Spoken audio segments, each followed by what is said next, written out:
Hello दोस्तों, मैं गुंजन सिंह स्वागत करती हूँ आपका आपके अपने चैनल टारगेट विद हिंदी पर। तो दोस्तों, हिंदी साहित्य की यह स्पेशल टेस्ट सीरीज़ प्रत्येक प्रतियोगी परीक्षा के लिए अत्यंत महत्वपूर्ण है। इस टेस्ट सीरीज़ में हम अत्यंत महत्वपूर्ण प्रश्नों को कवर करते हैं, प्रत्येक क्वेश्चन का एक्सप्लेन करते हैं। जब हम प्रत्येक क्वेश्चन को एक्सप्लेन करेंगे तो उसके साथ 2-3 क्वेश्चन और आपके कवर होते चलते हैं। तो इस तरह यह टेस्ट सीरीज़ आपके लिए अत्यंत महत्वपूर्ण हो जाती है। हिंदी साहित्य के इतिहास से संबंधित जितने भी महत्वपूर्ण प्रश्न थे उन सबको हमने देख लिया है।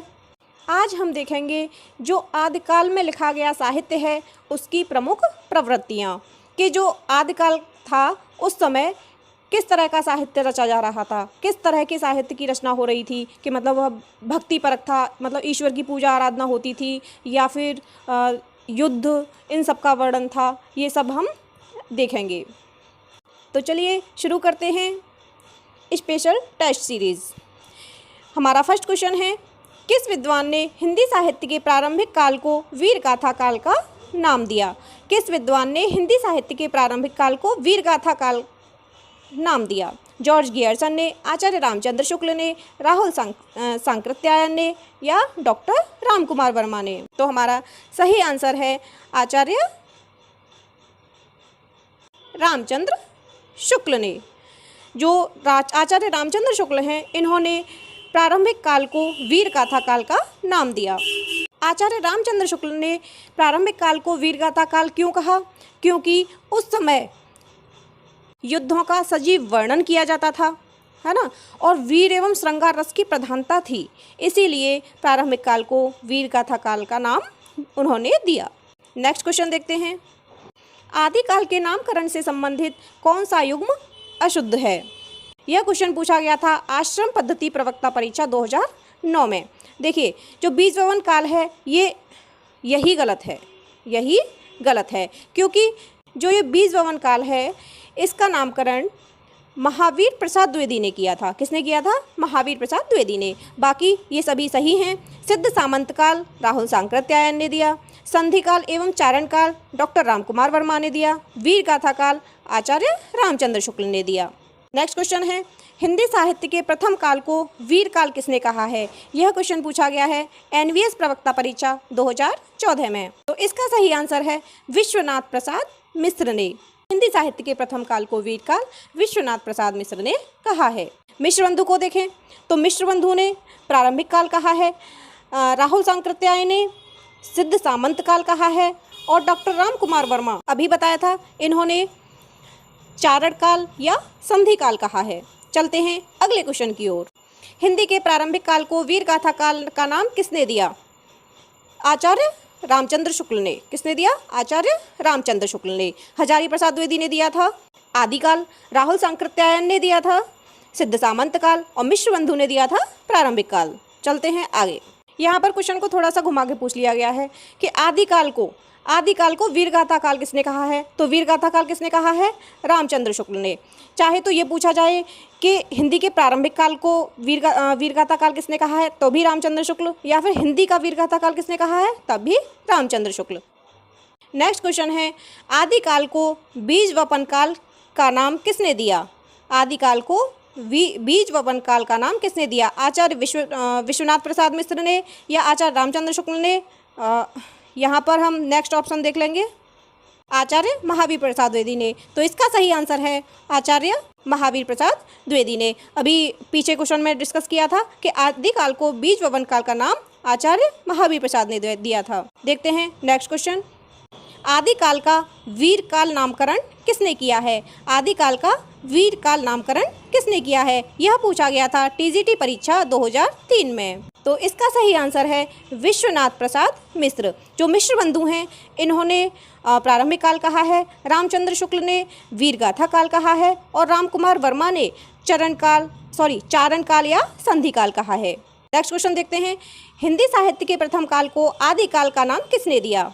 प्रथम काल को आदिकाल का नाम किसने दिया? आचार्य रामचंद्र शुक्ल ने, राहुल सांकृत्यायन ने, हजारी प्रसाद द्विवेदी ने, या वासुदेव शरण अग्रवाल ने? यह पूछा गया था टीजीटी पुनर्परीक्षा 2004 में। इसका सही आंसर है हजारी प्रसाद द्विवेदी। और यही नाम जो आदिकाल है, यही नाम प्रचलित है, जो कि हजारी प्रसाद द्विवेदी ने दिया है। नेक्स्ट क्वेश्चन है, निम्नलिखित में से कौन सा नाम आदिकाल का नहीं है। इसमें पूछा है आदिकाल का कौन सा नाम नहीं है।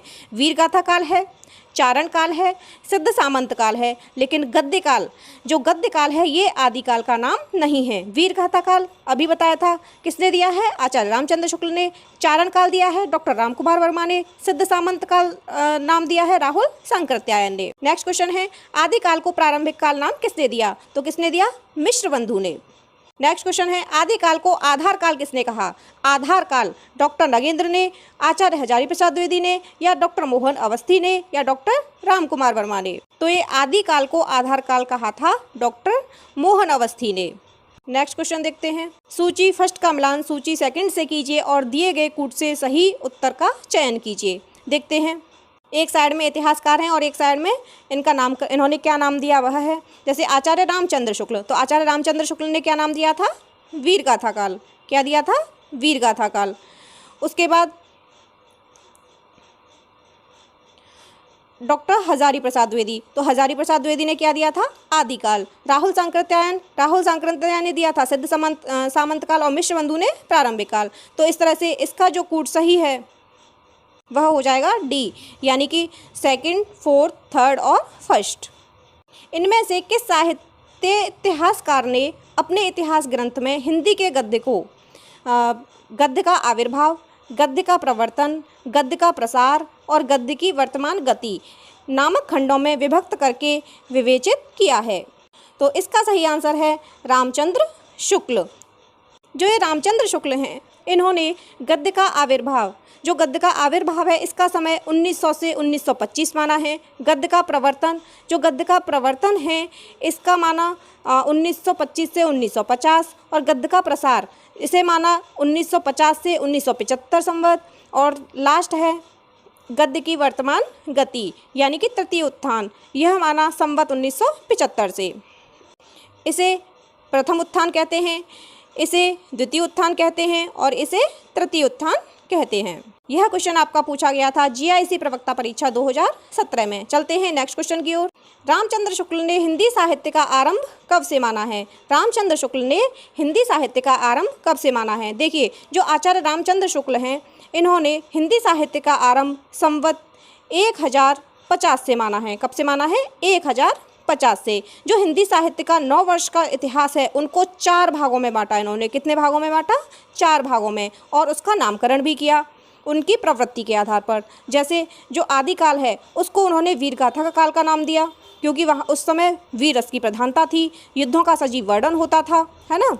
उसका समय संवत 1050 से 1375 बताया।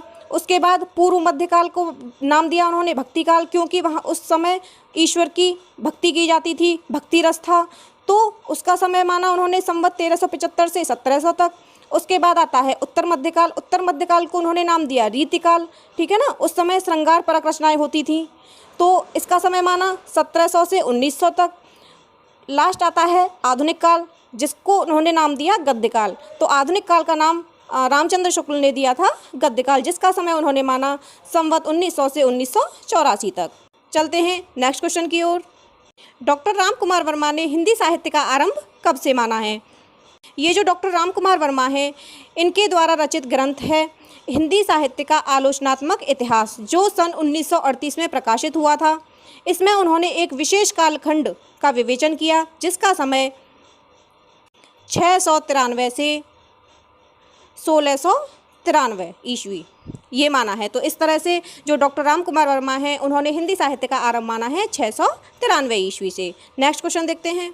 बौद्ध धर्म से जुड़े हुए साहित्य की भाषा है लौकिक संस्कृत, वैदिक संस्कृत, प्राकृत या पाली। यह क्वेश्चन पूछा गया था पीजीटी परीक्षा 2000 में।